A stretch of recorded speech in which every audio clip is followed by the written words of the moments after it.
Good morning, comrades. My name is Magdych. Straight to the point. About 3 months ago, I bought myself a Pixel 4a 5G, and today I'm going to give you my honest opinion on this wonderful device. First, I will cover the biggest feature that I like about this phone. Second, I will say about the biggest drawback that I personally don't enjoy while using this phone. And keep in mind, when I was choosing a phone, I was paying attention to the camera quality and performance. The big win. The biggest win on this phone, as you might have guessed already, is the camera. It's not all about hardware specs, it's a combination of hardware and software that makes this Google Pixel magic happen. Also, compared to all my previous phones, this phone has a wide angle lens, which sometimes, or I would say relatively often, helps me while taking pictures and making some videos. The photo processing algorithm in this phone is really good, and after you press the shutter button and you see the picture on your screen, it's much better than on many other phones in this price range as of end of 2020, beginning 2021.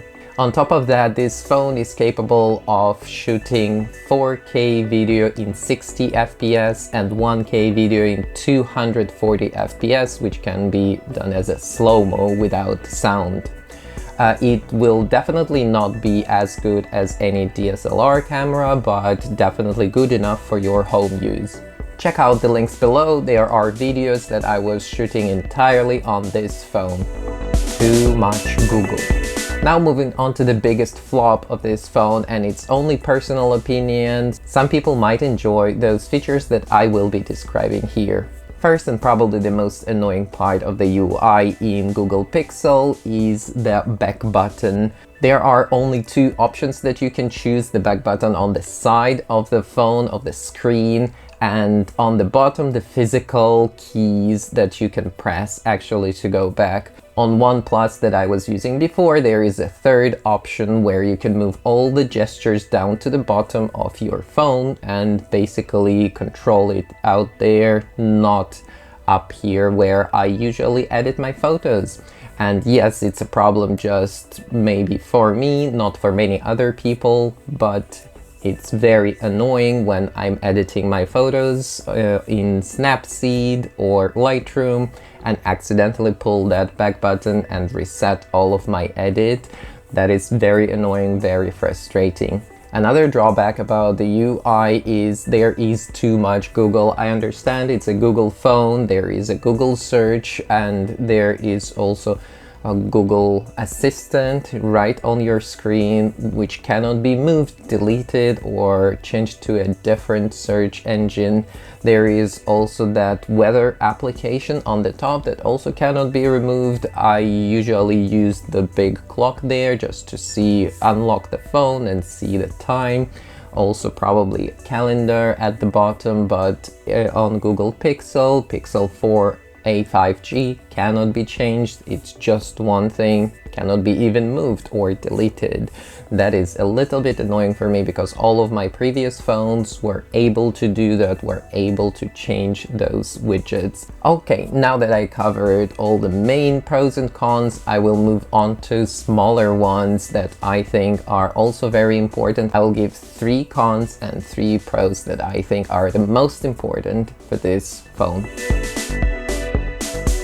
It's a light, sleek phone made out of plastic, and yes, it is a pro that I think, because metal is very heavy and I don't like it. It's my personal opinion. Glass looks premium, very beautiful, but again, it's easy to break, so I prefer plastic. It's lightweight and easy to use, easy to handle. The price is very nice. It's a mid-range phone with very good specs and very good software, so I think price is one of the good pros that I would say easier. It's about $500 in the world and about $600 here in Japan where I live. Another huge pro for me is the battery life. This is kind of Google software magic again, but it will take you through the day easily on medium use or even sometimes rather heavy use. And if you are a light user, it probably will last for 2 days. Charging is probably not the best feature of this phone. There is no wireless charging if you got used to it, so probably it's not a very good choice for you. CPU and RAM, they are not the best, and yes, it's a mid-range phone, and some mid-range phones in late 2020 are having a really good specs, but this one doesn't. Also, as I told you in my biggest con segment, that Google services, they are not easily removable, not easily replaceable, and this makes me a little bit annoyed. It's again my personal opinion, but I think I would like to have this phone a little bit more customizable. All in all, this phone delivers very good performance for its price. I think the battery life is very good, which is also important for many people. Also, camera is really nice, and 4K and 1K slow-mo might be very important for some.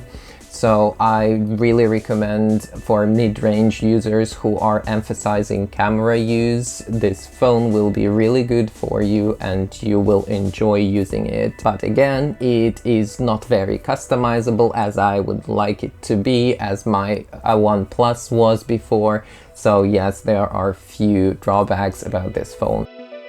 Thank you, comrades, for watching. You know the routine. Please hit the like button, subscribe to my channel, and see you next time.